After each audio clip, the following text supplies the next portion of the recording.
তো দেখেন আমি কত কাজ নিয়ে বসছি। ছাদের ওপরে গম রোদে দিয়েছি, ধোয়া গম রোদে দিয়েছি, ঝাড়বো বাছবো গুঁড়া করতে দেবো। এদিকে রসুনের আচার অর্ডার আছে, রসুনের আচার করে ফেলতেছি।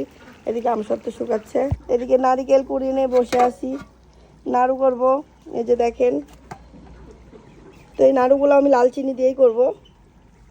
এই যে এই হচ্ছে লাল চিনি আমাদের।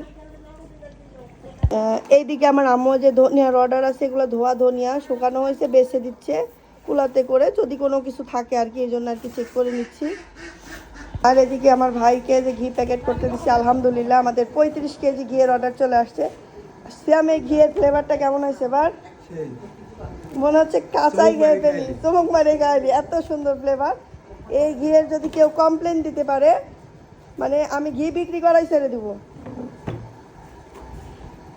যদিও সবার পছন্দ এক না, তারপরে আমি বলবো যে 100 জন মানুষ যদি এই ঘি খায়, তো 99 মানুষই বলবে ঘি ঠিক আছে বা ভালো, এটা অনেক পছন্দ হয়েছে। কারণ আমার এই ঘিগুলা কিন্তু রিপিট কাস্টমারদেরই অর্ডার। ঠিক আছে, যারা হোলসেলে নিতে চান তারাও নিতে পারবেন, এবং যারা খুচরা নিতে চান তারাও নিতে পারবেন। সব থেকে ছোট হচ্ছে 250 গ্রাম, যদি টেস্টের জন্য নিতে চান। আর আমাদের ঘিটা কিন্তু কড়া জালের ঘি, লাস্ট পর্যন্ত ফ্লেভার পাবেন।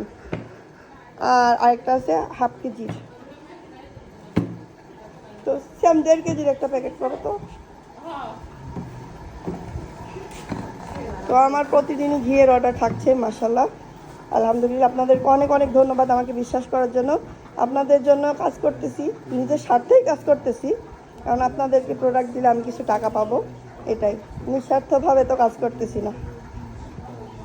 তো সবাই আমার জন্য দোয়া করবেন, সবার জন্য অনেক অনেক দোয়া এবং ভালোবাসা, শুভকামনা। আল্লাহ হাফিজ।